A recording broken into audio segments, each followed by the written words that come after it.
Good morning, guys. This is Wild American Cowgirl here, coming to you from Wings and Willow Farm. Today, I'm in the garden. Yay, garden! I love it.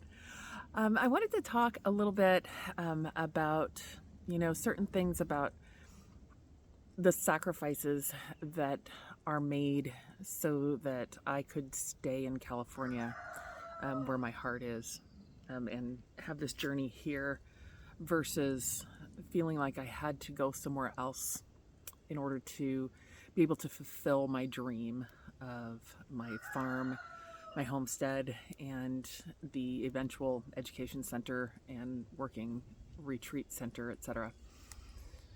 When people think about having a homestead, I think a lot of times they envision this beautiful little farmhouse, yeah, or even a cabin, cottage, some sort of a house that has, white paint, black trim. You guys know the look. There's a lot of that out there, and there's just the old country farmhouse, two-story farmhouse with the wraparound porch, and the big mature trees in the yard, and such. You're pulling a couple weeds that are up against my leg. So as much as all of that appealed to me, what mattered to me more were the two factors of location and land. And I knew after so much searching that my heart is so tied to the northern Sierra Mountains, to my rivers, the lakes, everything up here. I knew this was where I was meant to be. Really glad that I did expand my search and look at other places, because that really helped me confirm and solidify that this is where I wanted to be. Now, the other thing that I really wanted was I wanted at least 10 acres. I would have loved to have 20 acres. But what was more important to me was enough usable land for gardening, having animals, and the rest for being able to set up in a beautiful, unique experience where when visitors come to visit my homestead and farm, that there's going to be quaint, unexpected, beautiful, serene, just some amazing experiences that will help bring a lot of peace into their life, even if just for the time that they're here. Hopefully be able to take some of that back with them. So I really wanted trees. Wanted a lot of trees. I wanted a lot of plants. I wanted the potential of wildlife to be coming through my property. Another thing that I really wanted was to be at or above the snow line. I wanted the seasons. I want 4 seasons. I don't want it for extreme seasons, but I want 4 seasons. It's been a while. Living in San Diego County for 34 years, yes, we had seasons. I know we had seasons, but they were very mild. The winters were very mild. The summers were kind of hot out on East County, San Diego, where I was, but because I wasn't beaches and palm trees, San Diego dweller. I lived in Ocean Beach for a very short period of time back in the early 90s, but that was it. At any rate, so I knew that I wanted to be mountains, if possible, near the water sources of rivers and or lakes, lots of trees, and enough usable land for gardens and the rest of my farm animals. You know what I didn't mention? A house. Because you know what? That was not something that topped my list. I honestly it didn't matter to me if I found a place that was bare and gave me everything I wanted, but didn't have a house. I was looking at putting up a yurt, living in a trailer, just a myriad of different options. Up here in the mountains, a lot of times there are places that have had structures built on them because they were being used as cannabis farms. And in fact, the place that I bought was used as one. And and there's the commonality with all those places is that there's a lot of unpermitted buildings. But it didn't matter to me. If there was something that had walls and gave me shelter from, rain, and I had trees for shade, and I could maybe stay safe and from bears and lions, etc., then it's all good. I'll make it work. So yeah, a cute little farmhouse, homestead house was not on my list. It wasn't something that I required. What I did get in this property when I found it is definitely a sacrifice for what a lot of other people would consider to be bare minimum. A lot of people they'll be okay. I'll buy a fixer-upper house because at least I've got septic, running water, electricity, walls. But I feel like I scored here because within my range of affordability, which I won't go into what that was, just suffice it to say that I could not afford a house in California. So when I tell people, yes, you can absolutely homestead in California, well, you can. You can have a farm here, you can have acreage here in California, but you're going to have to sacrifice and adjust some expectations. And that's exactly what I did. I focused in on what was important to me and what wasn't.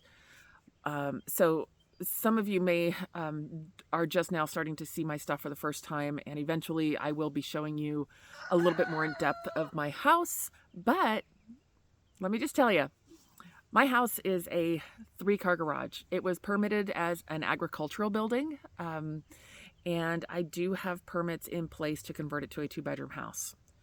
Now, that said, when I moved here, there was no running water inside. There was water brought down to the building that was used for irrigating the gardens that were here, the farm. And there was an electrical line brought from, I do have a well and I do have electric panels. So there was an electric line brought from up at the well house. Oh, sorry, bugs. There was...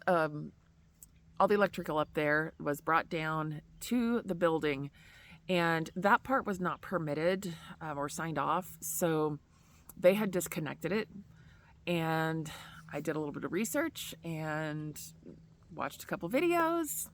Hello, thanks YouTube. And I did reconnect the electricity to the building. So I do have electricity in there now. It's very limited. However, I've only got 3 20 amp circuits. Yeah, 3 20 amp circuits in there.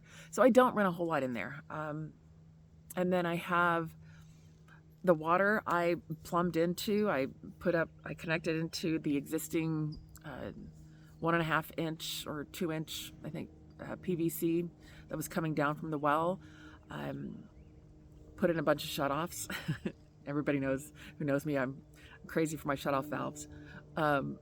And I ran PVC pipes through the walls. I used a horse trough and built my bathtub and my shower.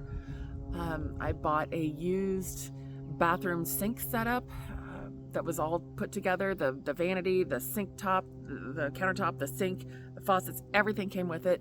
Brought that in. I ran water to that. I've run the black ABS pipes for the gray water, and that's piped outside. I've got a washer and dryer hooked up inside. I've got a solar powered clothesline, solar powered dryer, which is a clothesline, outside, so I can dry my clothes. Do have a dryer so that when the weather is not permitting, that I can actually dry my clothes in the propane dryer, which I converted from natural gas to propane. I've got a tankless hot water heater that I purchased on Facebook Marketplace. And hold on. Hey, can you not dig in my garden? Miniature dachshunds. They're diggers. Okay, so where was I? The hot water heater is a tankless hot water heater. The igniter is run by 2 D-cell batteries, which is really cool. Don't have to worry about the electricity going out on that. However, I do have to have electricity for the water to run because I am on a well. Working on getting that all hooked up and backed up because I do have a generator. but yeah, and the hot water heater runs off of a barbecue propane tank. So, one of the biggest things though that people end up sacrificing, and that I have sacrificed to live this way and to have the place of my dreams, is I don't have a septic tank. And because of that, I do not have a regular flush toilet. So that's one of the things that I'm working on here. I'll be honest, since June, I have been using a setup that is from a 72-hour kit. It's a 5-gallon bucket with a snap lid seat that goes onto the top of it. And I use, garbage bags, trash bags for the waste. And, it's working for me. And that's one of those sacrifices that I've been willing to make. Hold on one second here, guys. Okay, just adjusted a little because the sun is coming from behind the tree, out from behind the tree. So yeah, I'm using a 5-gallon bucket for a toilet, guys. And that's absolutely something that a lot of people just simply that they draw the line there. They're not going to do it. I do have a kit for building a regular composting toilet that I'm going to be putting together over the next week. So I'm going to be doing another video on that. And that'll be that'll be a step up. It'll actually have a real toilet seat, and it'll be plumbed. The liquid, I think there's a bird. Hold on. Okay, she barks at the ravens that fly overhead, which is good because I don't want them going after any of my animals. Anyway, so yeah, I sacrifices. Another thing, I don't have any insulation. The interior walls don't exist in my house. It is a shell of a 3-car garage. There's no insulation. There's no drywall. Everything is completely open. The garage, the ceiling is completely open to the roofing up top. And yes, I'm working on all that eventually, but that's not a priority. You guys, the priority's right here. Getting my garden going, getting a farm stand up, getting my the animal business going, and being able to provide food. And the sun's coming over again. Okay, maybe we'll walk if I need to. So there's a lot of sacrifices that I've made in order to, again, have the place of my dreams and having a regular house in exchange for an ag building, aka 3-car garage, and work on building that out than it is to have something pre-made and bought that was out of my budget.